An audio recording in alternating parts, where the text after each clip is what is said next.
ओम शांति। आज 11/5 बाबा की संडे की अव्यक्त वाणी है। आज बाबा कह रहे हैं कि बाप का मिलन मनाना अर्थात समान बनना, समान अर्थात उमंग उत्साह में उड़ते रहना, इसीलिए इसको उत्सव कहते हैं। उत्सव का अर्थ ही है उत्साह में रहना। तो भगवान अगर मिल गया है तो वह आत्मा एक सेकंड के लिए भी उदासी में नहीं रहती है, सदा किस में रहती है? उत्साह में रहती है। तो आज हम बात करने वाले हैं कि उत्सव में रहना यानी क्या है। क्या उत्सव में रह सकते हैं हम सभी? क्या पूरा दिन वह मजा वो आनंद ले सकते हैं? अगर नहीं ले पा रहे हैं तो आज का सेशन बहुत ही महत्वपूर्ण होने वाला है। उत्सव में आज तक कौन रहा है? किसको हमने सदा उत्सव में देखा है? उत्सव यानी हर काम करते हुए भी उत्सव में रहना, है ना। तो जैसे कि हम देखते हैं कि कृष्ण जो है वो अकेले ही जीवन के अंदर ऐसे दिखते हैं, उनका व्यक्तित्व ऐसा दिखता है कि वह हमेशा उत्सव में रहे। जैसे काम को भी फंक्शन बना दिया है, आनंद का उत्सव बना दिया। हर काम उनका उमंग उत्साह वाला रहा, उत्सव जैसा ही रहा। तो क्या फर्क पड़ता है, क्या चेंज है हमारे और उसके अंदर? हमने काम को बोझ बना दिया है। जो भी काम करते हैं ना उनको क्या बना दिया है? बोझ बना दिया। और उन्होंने भी काम तो बहुत सारे किए, है ना। पूरा जीवन ही तो कर्मठता रहा, लेकिन कैसा काम रहा है? उत्सव वाला। काम को ही उत्सव बना लिया। तो उनके अंदर जो सोच है, कृष्ण की आत्मा की जो सोच है और हमारी सोच है, उसमें कितना बड़ा अंतर है। आज इसी को बड़े तरीके के साथ अंडरस्टैंडिंग यानी उस समझ के साथ हम देखेंगे। जितना हम कृष्ण की आत्मा को समझ पाते हैं उतना ही हम परमात्मा के निकट आ सकते हैं। क्योंकि भगवान को उन्होंने देखा तो उनके अंदर क्या ऐसे चेंजेस हैं, वही चेंजेस तो हमें लाने हैं। और भगवान तो कहता ही है कृष्ण की आत्मा को यानी ब्रह्मा बाबा की आत्मा को फॉलो करना। तो दुनिया में आपने देखा होगा, राम के भक्त देखो आप, दूसरे लोगों के जो भी भक्त हैं वह तो इतना नाचते हुए कभी नहीं मिलेंगे, है ना। और कृष्ण के जो भक्त हैं वो हमेशा नाच गान में ही मिलेंगे। वो हरे राम हरे कृष्णा भी देखा होगा आपने, कितना नाचते ही रहते हैं, नाचते ही रहते हैं, है ना। कहीं आपको ये ख्याल नहीं आना चाहिए कि क्या कर रहे हैं, इनको तो ज्ञान नहीं। अगर आप वही सुख दुख वाली बातें समझे हो तो आपको किसी से क्या नहीं होगा, वो नहीं होगा। आपकी समझ अगर अच्छी होगी तो सब कुछ अच्छा ही लगेगा, है ना। तो वो उमंग उत्साह में नाचते हैं, कितनी अच्छी बात है। क्योंकि कृष्ण ने वह काम कर दिखाए है, कृष्ण हर काम को उत्सव बना दिया है। तो आज हमें भी देखना है कि हमने क्या उत्सव बनाया है। आज नॉर्मल व्यक्ति जो होता है वो कितना भी मतलब बस काम करता है, लेकिन काम करते करते काम को ही बोझ बना दिया है। कोई भी काम दिल से नहीं कर पाता है, कोई भी काम में उत्सव नहीं है। कारण क्या है? क्योंकि वह क्या सोचता है, कमा करके मैं उत्सव में रहूंगा, है ना। इतने काम निपट जाएंगे तो मैं उत्सव मनाऊंगा, विश्राम मनाऊंगा। और वह कल का दिन कभी आता ही नहीं है। जबकि काम का मतलब तो यही था कि रोटी इतना कमा लो जितनी जरूरत है, और खाने के बाद उमंग उत्साह में रहो, उत्सव मनाओ, फंक्शन मनाओ, आनंद मनाओ। लेकिन वो तो रोटियां ही इकट्ठी करते जा रहा है। अब न तो शरीर, बाद में पता चला कि भूख ही खत्म हो गई है ना। तो काम को उत्सव बनाना बहुत बड़ी प्रायोरिटी है। काम को उत्सव बनाना यानी जो उत्सव में है वही काम को उत्सव के साथ, उमंग उत्साह के साथ, फंक्शन की तरह, आनंद की तरह कर सकता है। सूर्य को पूछो किरण क्यों निकल रही है, कोई कारण है। हवा को पूछो तुम क्यों बह रही हो बिना काम का, कोई कारण है। तो वो क्यों बह रही है? वो अपने ऑलरेडी उत्सव में ही है, किसी कारणवश नहीं बह रही है, किसी कारणवश सूर्य नहीं निकल रहा है। वो बोले मैं तो उत्सव में ही हूँ, है ना।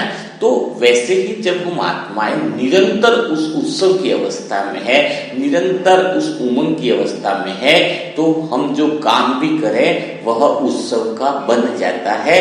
लेकिन सोच लोगों की यह है कि काम करूंगा तो उत्सव में आऊंगा, तो फिर तो उसकी सोच उल्टी हो गई। कोई काम करेंगे तो खुशी मिलेगी, एक तो है खुशी खुशी काम करना, और एक है काम करेंगे तो खुशी मिलेगी। मैं बच्चे को बोल देते तुझे डॉक्टर बनना है तभी हम खुश होंगे, तो गई तुम्हारी खुशी 22 साल के लिए पोस्टपोन चली गई, क्योंकि तुम्हारा बच्चा डॉक्टर बनेगा तभी तो तुम खुश होने वाले हो।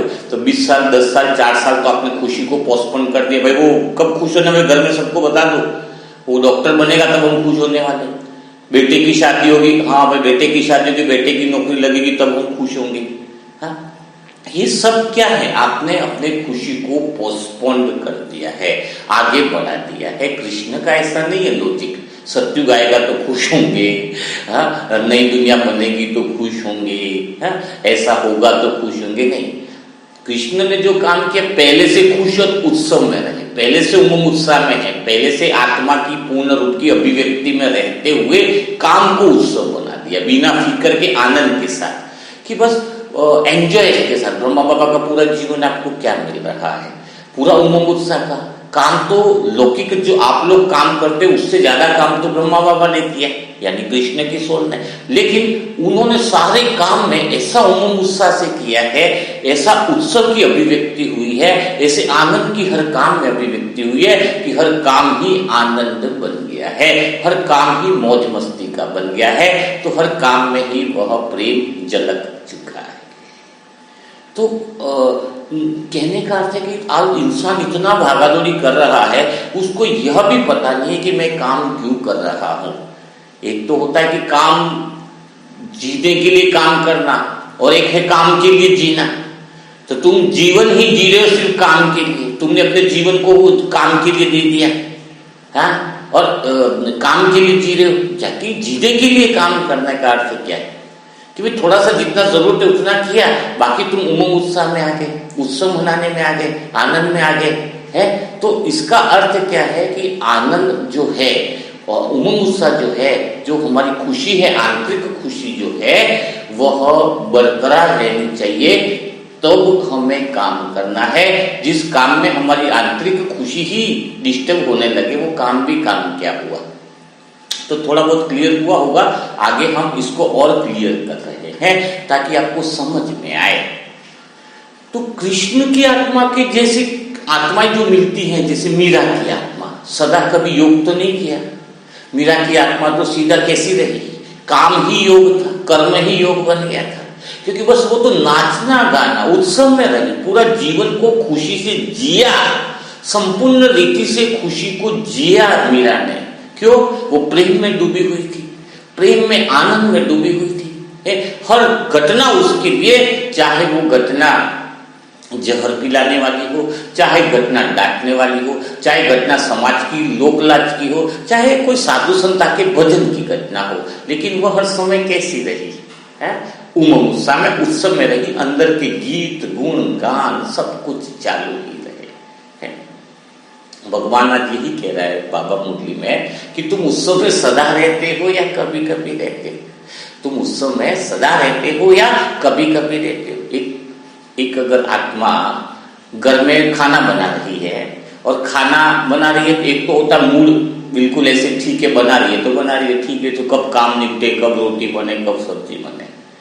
और एक कोई आत्मा है, इसकी किसी के साथ एंगेजमेंट होगी और अपने प्रेमी के लिए रोटी बना रही, वो घर पे आने वाला है, देखते हैं तो कितना रस के साथ वो खाना बनाती है।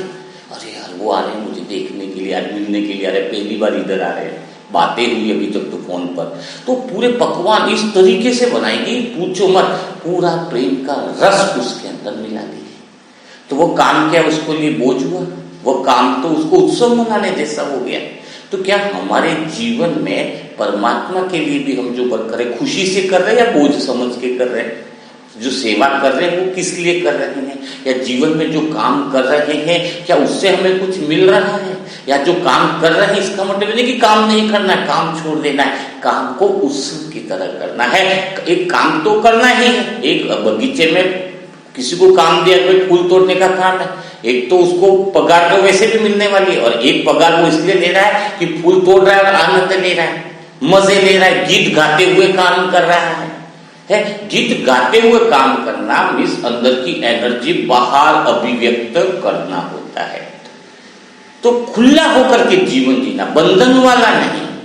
एक छोटी सी कहानी बताता हूं जिससे और क्लियर होगा जो उत्सव की बात है आपको, कि एक घास पे जो फूल लगता है वो फूल है, तो वो फूल लगे हुए, तो वो ईंटों के बीच में लगे हुए हैं। तो जैसे धूप आती है, बहुत ज्यादा धूप आती है, तो वो उसको बचा लेती है। वो खुश होते हैं कि यार देखो धूप से भी हमारी रक्षा हो गई। बहुत ज्यादा बारिश हुई तो भी वो ईंटें इतनी लगी हुई है कि वो उससे बच जाते हैं, ज्यादा नहीं लग रही है। तूफान आए तो उनकी जड़ नीचे की तरफ है और सेफ्टी है तो बच जाते हैं। लेकिन उधर जो गुलाब का फूल है बहुत संघर्ष करता है, उसकी जड़ें बड़ी मुश्किल से निकलने वाली होती है, हवा आता है, तूफान आता है, मुश्किल से बचाता है, बारिश में बड़ी मुश्किल से बचाता है। तो गुलाब का फूल सुगंध दे रहा है, लेकिन गुलाब का फूल जो है कई बार पूरा खिल भी नहीं पाता, कोई आकर के तोड़ के भी लेके जाता है। तो घास के फूल में से एक फूल ने सोचा कि नहीं, मैं तो गुलाब का फूल बनूंगा। तो सभी फूलों ने कहा कि क्या, कहाँ जा रहा है? तो हमने देखा है वहां पर तो गुलाब का फूल बनेगा तो बहुत तकलीफें, बहुत परेशानियां, बहुत मुश्किलात होगी। लेकिन घास का फूल कहता है भगवान से मुझे कैसे भी करके 24 घंटे के लिए एक बार गुलाब का फूल बना दो।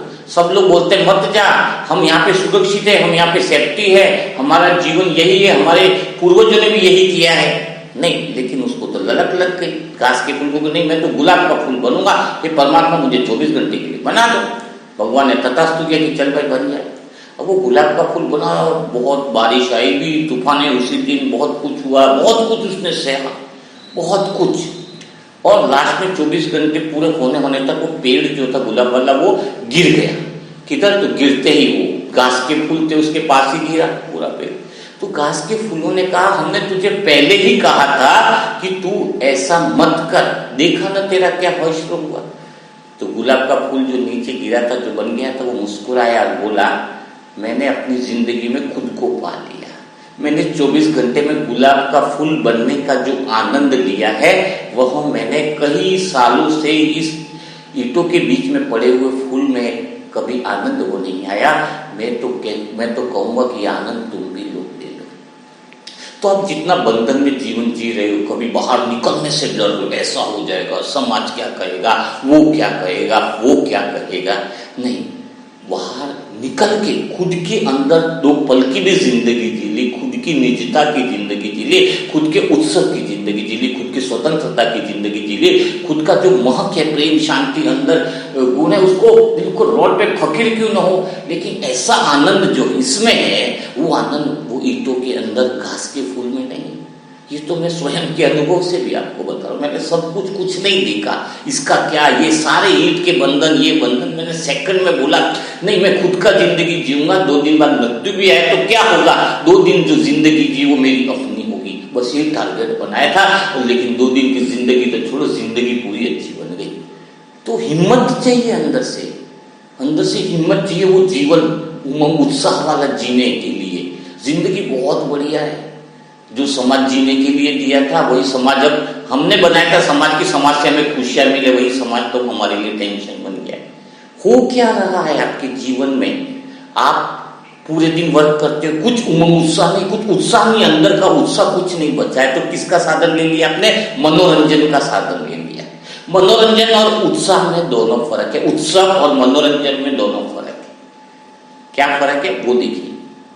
आप टीवी देखते, पिक्चर देखने गया, हीरो हीरोइन प्यार करे, उसको प्यार करे और आपको मजा आ रहा है, आपके खुद का नहीं है वो उत्सव, आपका किराए, मनोरंजन किराए का उत्सव है। अरे वो प्यार कर रहे तुम खुश हो रहे हो, वो ऐसा सीन कर रहे, वो दूसरा कुछ कर रहे तो तुम खुश हो रहे हो। अरे नहीं, हमारे अंदर तो क्या भावना चलती है, नहीं मैं खुद ही प्रेम करूं ना। अब तो तुम उधार के नाचने वाले ले आते हो, 10 रुपया, 100 रुपया, 500, 1000 लोग ये नाचो, हम देखेंगे बैठकर। तुम्हारे अंदर तो रहा नहीं वो उत्साह, तुम्हारे अंदर तो वो गीत बजे नहीं। कृष्ण के अंदर खुद ही गीत बजते, खुद ही आनंद में रहते। मीरा में खुद ही आनंद का उत्सव का प्रतीक है ना, खुद ही उत्सव में रही, खुद ही आनंद में रही, खुद ही मजे में रही। तुम जो अभी साधन ले रहे हो वो सारे किराए के ले रहे हो, इसको मनोरंजन कहते हैं, उत्सव नहीं कहते। पिक्चरें देखना, मोबाइल देखना, ये देखना, सब कुछ किराए की व्यवस्था कर दी। तुम्हारे अंदर का उत्सव जो होना चाहिए, आत्मा के जो मधुर गीत जो अंदर के नेचुरल है, खुद नाचना है तो दूसरों को नाचते हुए देखकर क्या खुश है ना। मैं आत्मा तो बड़ी मगन हूँ उस परमात्मा प्रेम में, मुझे बड़ा मजा आता, मैं ऐसी नाचू, खुश होके नाचू, मुझे फिक्र नहीं इस दुनिया की। एक बाराती भी जब खुल के 100% नाचता है किसी शादी में, भले उसको डांस नहीं करना आता हो, लेकिन वो अपनी मौज मस्ती में नाचता है तो मिलियन व्यूज आ गए उसके। तो उसके अंदर क्या था? वो सम्मान था कि उसके नाच पर दुनिया फिदा हो गई। क्यों? भले उसके हाथ नहीं पता है कैसे हिल रहे, पागे, बस वो अपनी मगन में नाच रहा है, अपने उमंग उत्साह में नाच रहा है, अपने खुद के उत्साह में नाच रहा है, खुद के लगन में मगन हो गया है। तो बस हम जब परमात्मा प्रेम की वो लगन और मगन में है, कृष्ण ने कुछ ऐसा डांस किया, अपने जीवन में ऐसी लीलाएं करी, बाहर का कुछ फर्क नहीं रहा, समाज क्या, रीति क्या, लोग क्या क्या, ब्रह्मा बाबा ने बोला पवित्रता ही मस्बीने से सदी है। वो अपने गीत बजाते रहे ब्रह्मा बाबा, ऐसा ही है, भगवान की याद में रहना, निरंतर आत्मिक स्मृति में रहना है, अपनी धूम के गीत ऐसे बजाए कि सारे विश्व में वह गीत बजने लगा, वह आनंद का गीत, वो उत्साह का गीत, वो उत्सव का गीत बजने लगा, बिना रुकावट के, बिना किसी डिस्टर्बेंस के। वो निरंतर अपने जीवन में वो उत्सव का गीत बजाते रहे, तो काम भी उनका उत्सव बन गया। काम को बोझ नहीं रहा, चाहे वो कुछ भी काम करते थे, हैं, हर काम में ऐसा लगता था कि कुछ अभिव्यक्ति हो रही है, कुछ खुशियां, कुछ आनंद, कुछ प्रेम, सबकी अभिव्यक्ति हो रही है। वह है सच्चा उत्सव। हाँ, दूसरों का देख करके उत्सव ले रहे हो, किराए का उत्सव ले रहे हो, उसको उत्सव नहीं कहते, वो तो सारा आपका मनोरंजन है। और मनोरंजन पे जो टिकेगा वो अंदर का उत्सव की स्थिति और खत्म कर देगा। अभी तो ये हो गया मनोरंजन की स्थिति, काम में इतना बिजी हो रहा है, इंसान की प्रेम गायब हो गया है। मुझे तो लग रहा है थोड़े समय बाद घर पे नौकर रखेंगे, भाई तुम ही प्रेम कर लो सबसे, हमारे पास वो प्रेम गायब हो गया, उधार का प्रेम लाएंगे, तुम ही प्रेम कर लो। अभी हमारे अंदर क्षमता नहीं बची कि हम किसी से प्रेम से बात कर सके। अब घर वालों को खुश रखना है, सिर्फ पैसा रहा है तो ऐसे ऐसे लोग बुलाएंगे कि रहो तुम यहीं पर और सबसे प्रेम से बातें करो। हमारा माइंड डिस्टर्ब हो गया है, अपसेट हो गया। ऐसा पागल खाना आ चुका है ऐसा पागल खाना। लोग खुद का उत्सव भूल गए, कमाने में और काम में इतना बिजी हो गए। एक व्यक्ति को पूछा, टैक्सी में आया, बोले भागता भागता यार, टैक्सी को जल्दी चलो। टैक्सी वाला बोला चलो बैठो, फटाक से टैक्सी आगे बढ़े। वो बोले कहाँ जाना है ये तो बता। वो बोले नहीं कहाँ जाना है वो मतलब नहीं, बस चलना है, भागो जल्दी दौड़ो, कोई पीछे वाला आगे निकल जाएगा। तो इंसान आज इतना बिजी है काम के, तो उसको ये पता तक भी नहीं है कि कहाँ जाना, उसका अंत कहाँ है, वो कर क्या रहा है और काम क्यों कर रहा है, उस उत्सव को पाने के लिए। और वो उत्सव तो कर नहीं पा रहा है। जीवन में मतलब ही क्या है सारी चीजों का। जब सिकंदर को बोला गया, फकीर था इंडिया का, तो सिकंदर उसके पास था, तो आराम से लेटा हुआ था फकीर। तो सिकंदर बोला क्या कर रहे हो? बोले आराम कर रहा हूं। फिर फकीर ने बोला तुम क्या कर रहे हो? मैं थोड़ी आराम करूं, मैं तो पूरे विश्व को विजेता बनूंगा, पहले अभी इंडिया पे पूरा हिंदुस्तान विजय करूंगा। तो फकीर ने बोला इसके बाद क्या करोगे? इसका बोले पूरे एशिया पे विजय प्राप्त करूंगा। फिर फकीर ने बोला एशिया पे विजय प्राप्त करके क्या करोगे? बोले मैं पूरे विश्व पे विजय प्राप्त करूंगा। तो फकीर ने बोला पूरे विश्व पर विजय प्राप्त करके क्या करोगे? फिर मैं उसके बाद विश्राम करूंगा। क्या बोला सिकंदर ने? फिर उसके बाद मैं विश्राम करूंगा। तो फकीर ने बोला अरे विश्राम तो मैं अभी से ही कर रहा हूं, फिर इतने सारे उपद्रव करके काय को विश्राम करना? आजा मेरे पास लेट जा, आराम कर, बड़ा आनंद ले, समुद्र का आनंद ले, प्रकृति का आनंद ले, मस्त ले। जो विश्राम करना ही है लास्ट में, तो सारे उपद्रव करके क्या विश्राम करना? और उसमें तो रिस्क है, पूरे उपद्रव किए पूरे नहीं हुए तो तू विश्राम भी ना कर पाए। और यही हुआ सिकंदर तो यूनान में भी रिटर्न नहीं जाके पहुंचा, बीच में उसकी मौत हो गई। तो कहीं आप काम करते करते सोच रहे मैं विश्राम करूंगा, तो वो विश्राम की घड़ी कभी आती नहीं है। काम का एक ऐसा रास्ता है जहां से आपका रिटर्न आने का कोई चांस नहीं है। लेकिन काम इसलिए करो ताकि हम उत्सव में रह सके, हम उत्सव से काम करें, उत्सव से वो काम करें। हमारे अंदर का उत्सव, हमारे अंदर से उमंग उत्साह, हमारे अंदर से जो आत्मा के गुणों की जो अभिव्यक्ति है वो कहीं गायब न हो, तब हुआ सच्चा उमंग उत्साह। एक बार मंदिर बन रहा था, तो मंदिर बन रहा था, तो पास में एक व्यक्ति गुजर रहा था, तो पहले व्यक्ति से पूछा, मजदूर से जो पत्थर तोड़ रहा था, कि आप क्या कर रहे हो? तो उसने बोला, क्रोध से तुम्हें दिखाई नहीं दे रहा, अंधे हो क्या? मैं पत्थर तोड़ रहा हूँ। दूसरे से पूछा कि आप क्या काम कर रहे हो? तो वो भी पत्थर ही तोड़ रहा था, लेकिन उसको पूछा क्या कर रहे हो? तो दूसरे से पूछा, उसने बोला, अरे पत्थर तोड़ रहा हूँ, शाम को रोटी पानी की व्यवस्था करनी है परिवार के लिए। और तीसरे से पूछा कि आप क्या कर रहे हो? वो बोले, वो मन बिल्कुल एकदम भगवान के ध्यान में और भजन में मस्त था। उसने बोला, मैं तो भगवान के लिए मंदिर बना रहा हूं। अब देखो क्या हो रहा है। अब वो क्या रहा है कि काम तीनों ही कर रहे हैं, लेकिन वो काम को उत्सव की तरह कर रहा है, तो शाम को सैलरी सबको सेम मिलने वाली है, लेकिन उसकी आत्मा की भी एनर्जी बढ़ गई है, और जो स्थूल धन आना चाहिए वो भी मिल रहा है। तो काम ऐसा हो जिसमें अंदर की एनर्जी भी बढ़ जाए और काम उमंग उत्साह वाला बन जाए, और उससे भी शक्ति और इंक्रीज हो, जो हमने जो करना है वो भी अच्छे तरीके से हो।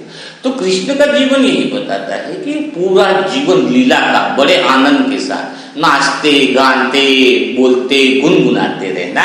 तो हमें ऐसा कितना सुबह से शाम तक भी हमें भी बड़ा मजा आता है। जो काम में उत्सव न हो, जिस काम में आनंद न हो, जिस काम में मजा न हो, तो काम को मजा बनाना है, काम को आनंद बनाना है। उस कर्म में बहुत गीत गूंजता रहे, गीत आनंद का गीत निरंतर चलता रहे। और उत्सव का गीत चलेगा कैसे? कृष्ण में ऐसा क्या था जो ऐसा उत्सव का गीत चलता था? वैसे कहते हैं एक्चुअली में कृष्ण की सबका लाड़ी नहीं दिखाते, आपने देखा होगा ना। हाँ, जो भी लोग, अच्छा राम का जीवन ऐसा नहीं हो सकता उत्सव वाला। देखा, राम यानी बिल्कुल काम के प्रति सीरियस है। आपको हनुमान बनना पसंद करोगे कि मीरा?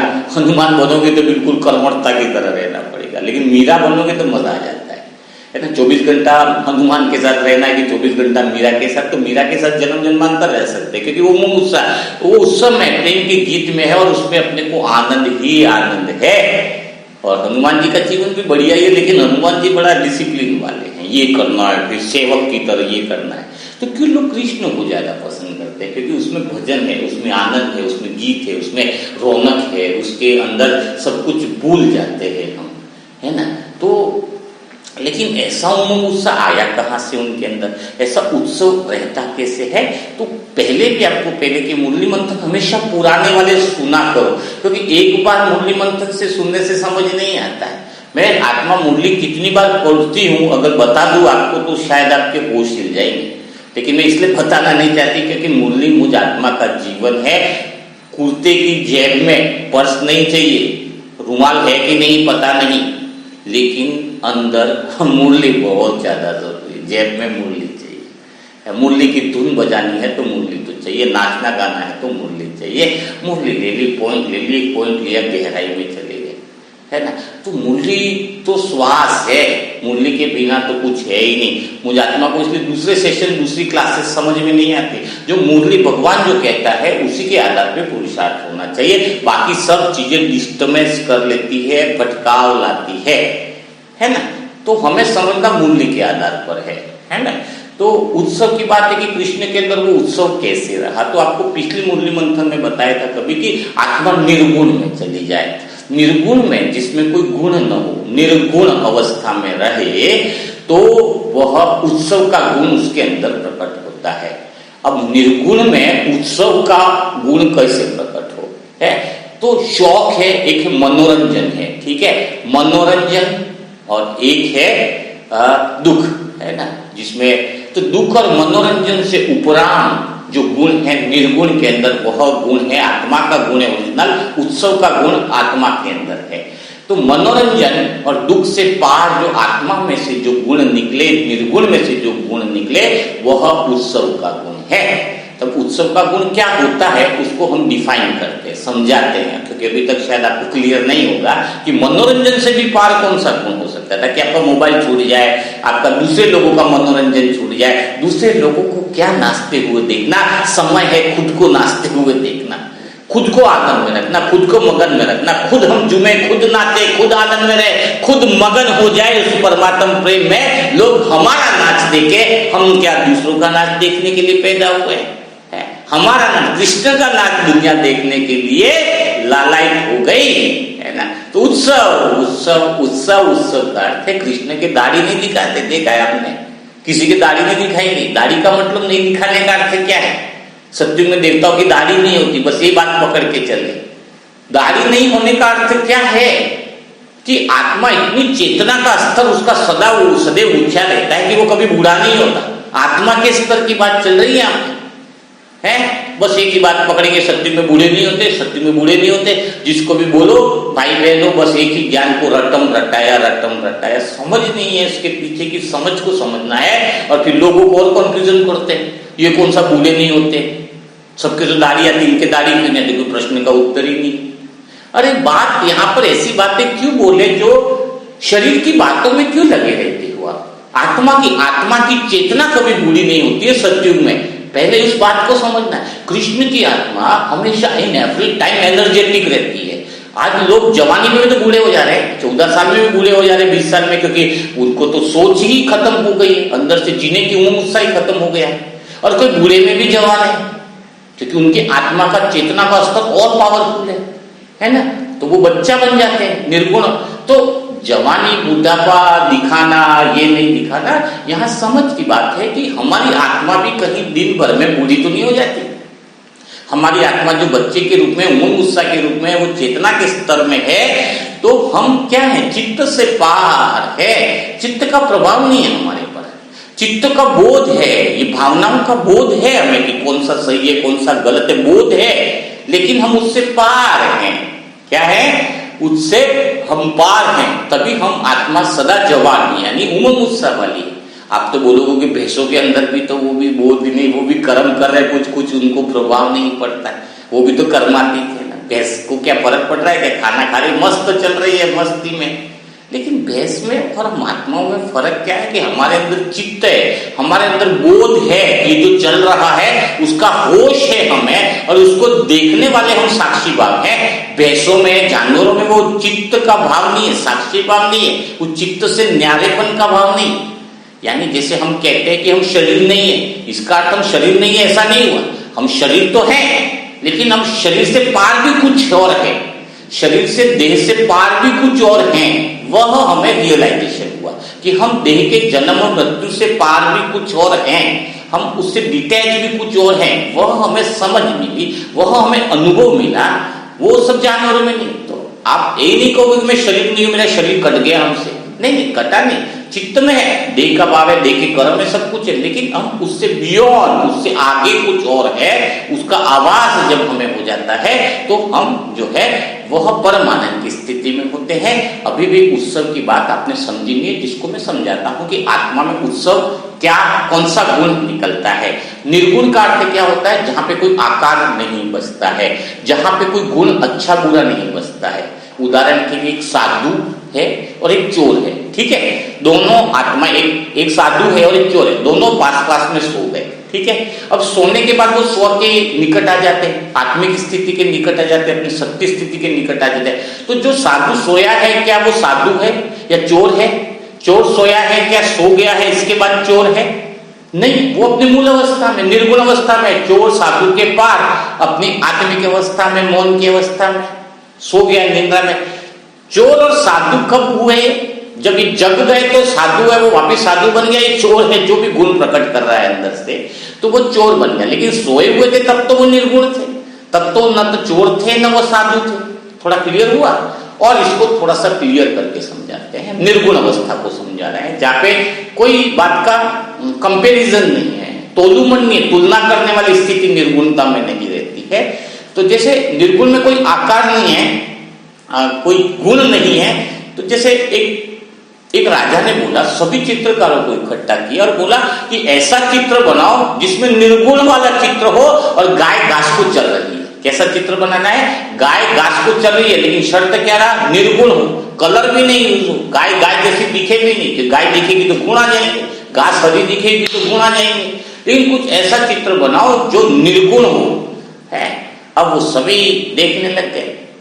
तो कागज तो यानी आपके जीवन में भी जो घटनाएं होती है वो चित्रों के रूप में तो होती है, लेकिन ऐसे चित्र देखो जिसमें गुण ही ना हो, तब आप निर्गुण अवस्था में चले जाओगे, तब आपके उत्सव प्रकट होगा।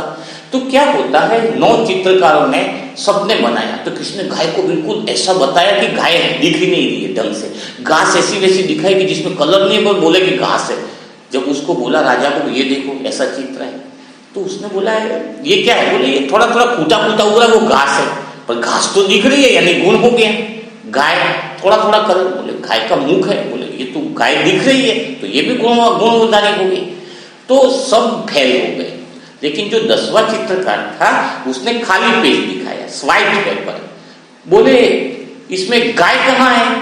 बोले गाय तो घास चर के चली गई। एक खेत, वही तो चित्र बनाना था कि खेत में घास है और गाय है, उसका चित्र निर्गुण का बनाना है। तो बोले गाय किधर है इसमें? बोले गाय तो घास को चर के निकल गई। तो बोले फिर घास कहाँ है? वो तो बोले घास को, गाय पूरी घास को खा के निकल गई। गाय है, घास को खा के निकल गई, तो अब बचा क्या? न गाय बची न घास बची, तो पूरा व्हाइट पेपर। तो निर्गुण का अर्थ क्या है कि जो घटना आपके साथ घटी, किसी ने कुछ बोल दिया, तो न तो बोलने वाला बचा न सुनने वाला बचा।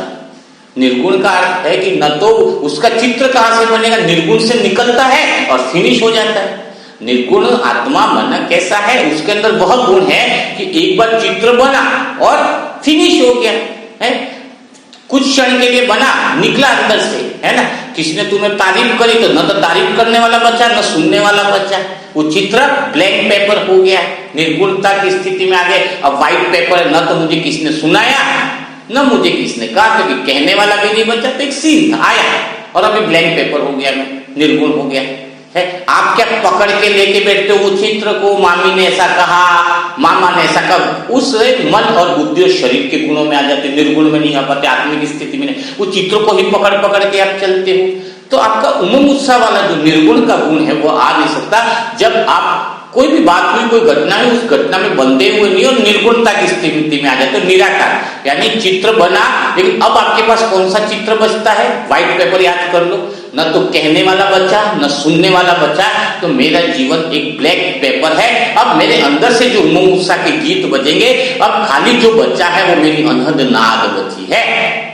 तो निकला शुद्ध निर्गुण से ही है, निर्गुण से ही वो घटना घटी। गाय भी देखी, घास भी चरी है, लेकिन गाय घास चर के खत्म हो गया ना मामला। अब तुम गाय को पकड़ के बैठे हो, घास को पकड़ के बैठे हो, तो कहां से उमंग उत्साह या उत्साह रहेगा? ब्रह्मा बाबा कितनी बातों को तुरंत बात हुई और भूल जाते हैं, तुरंत बात हुई खत्म, बीती सो बिंदी। बाबा क्या कहता है? बीती सो बिंदी का अर्थ क्या है? न कहने वाला बचे न सुनने वाला बचे। एक व्यक्ति बोले कि इस बस सामने आगे एक्सीडेंट हो रहा है, इधर से हो सकता है, या एक व्यक्ति कहे मुझे दीवार दिख रही है, ये समस्या दिख रही है। अगर वो खुद व्यक्ति ही नहीं रहे वहां पर, तो समस्या कैसे रहेगी? अगर वो व्यक्ति ही नहीं रहे वहां पर, जो देखने वाला है समस्या को, वो खुद ही ना रहे, तो समस्या कैसे रहेगी? तो उसको ही हम हटा देते हैं सीन के बाद। वो मैं आत्मा बन गई, कुछ चित्र बचा ही नहीं, निर्गुण आत्मा निराकार परमात्मा के जैसी बाप समान बन गई। तो जो देहवान था, सुनने वाला ही नहीं बचा, तो सुनाने वाला कहां से रहा? आप सुनने वाला खड़ा रखते हो, भाई हाँ इस भाई को ये समस्या, अपने खुद का देह का रूप चित्र से हटाते ही नहीं, आत्मिक रूप में आते नहीं। इसका अर्थ क्या है? उसको देखना नहीं, ऐसा तो नहीं हुआ ना, देखना है, सारी स्थितियों को देखना है, लेकिन ब्लैंक पेपर हो जाए वापिस। वो ऐसा चित्र बनाओ जिस घटना को आपने देखा है, उस घटना का चित्रकार ऐसे बन जाओ कि अब एक क्षण पहले भी घटना घटी है, मेरी गाड़ी किसने ठोक दी, तो गाड़ी ठोक दी, न तो ठोकने वाला गिरा, न वो वैसी गाड़ी रही जो पहले जैसी थी। अब कोई पूछे गाड़ी ठोकने वाला चित्र बनाओ, अरे कहां से बनाओ? गाड़ी ठोकने वाला भी चला गया, गाड़ी जाती वो भी चला गया, जो गाड़ी अपनी समझ रहा था वो भी चला गया, अभी तो ब्लैंक पेपर बचा है। अब मैं बात किसकी करूं? अब तो मेरे पास सिर्फ उमंग उत्साह के गीत बचे हैं, जो मेरा नेचुरल गुण है, जो मेरा उत्सव का गुण है। तो उत्सव का गुण आपके अंदर से तभी निकलेगा जब किसी चित्र में आप ऐसा चित्र बनाओ जो बीत गया है, जिसका चित्त पर असर न हो। चित्र ऐसा हो, बीती हुई घटना का चित्त पर असर न हो, बीती हुई घटना अच्छी भी हो, ऐसा नहीं कि दुखद घटना का चित्र है। अगर आपको करोड़ों की लॉटरी भी लग गई है, तो अब क्या चित्र बने? न तो मेरी वो लॉटरी देने वाला भी बचा, न लेने वाला बचा, दोनों अभी इसी क्षण तो गायब हो गए ना। तो इस क्षण में कोई पूछे कि तुम्हारे साथ क्या हुआ, बनाओ चित्र, नहीं ये चित्र है, उसमें देख लो, व्हाइट कागज में। बोलेंगे क्या देखो? हाँ इधर लॉटरी लगी थी, और इधर से इसको करोड़ मिले थे। कोई पूछे तो लॉटरी देने वाला किधर है, दिख नहीं रहा, वो तो दे करके चला गया। क्या बोलो, वो तो लॉटरी का पैसा दे के चला गया है। तो करना क्या है? अपना चित्र निर्गुणता रहे, जिसमें ब्लैंक पेपर सामने बना हुआ रहे, उस पर अगर कोई चित्र की प्रभाव चित्त पर रहता है तो हम उत्सव में नहीं रह सकते हैं। और जब वो मनोरंजन करते हैं, किसी को मोबाइलों को, दूसरे को नाच कर देखने में और उसमें करते हैं, तो समझ लो कि फिर हम बंधायमान है, हम सच्चे अर्थों में जो अंदर से जो हमारा नाच होना चाहिए वह नहीं हो पाता है। तो आज आपने एक्चुअल में क्या कुछ नया सीखा है, वह बात जरूर आपको मूल्य मंथन के नीचे लिखनी है, ताकि मुझे लगे कि मैं आत्मा, निमित्त आत्मा, जो एक तरह से कोशिश, आनंद कोशिश शब्द तो यूज करते नहीं है कि आपको समझ में आ जाए, वैसी ही बात करते हैं, लेकिन कहाँ तक और कितनी बातें आपको समझ में आई वो जरूर एक एक लाइन की उमंग उत्साह के साथ वो लाइन लिखना, उत्सव के साथ लिखना, बोझ समझ के मत लिखना कि मुझे कमेंट में लिखना ही है। तो उस उत्सव के साथ आप नीचे लिखो कि आपको क्या समझ में आया, ताकि दूसरी आत्माएं भी उसको फायदा उठा सके। तो कल फिर हम मुलाकात करेंगे ऐसे ही मुरली मंथन के साथ। तब तक के लिए सभी भाई बहनों को ओम शांति, ओम शांति।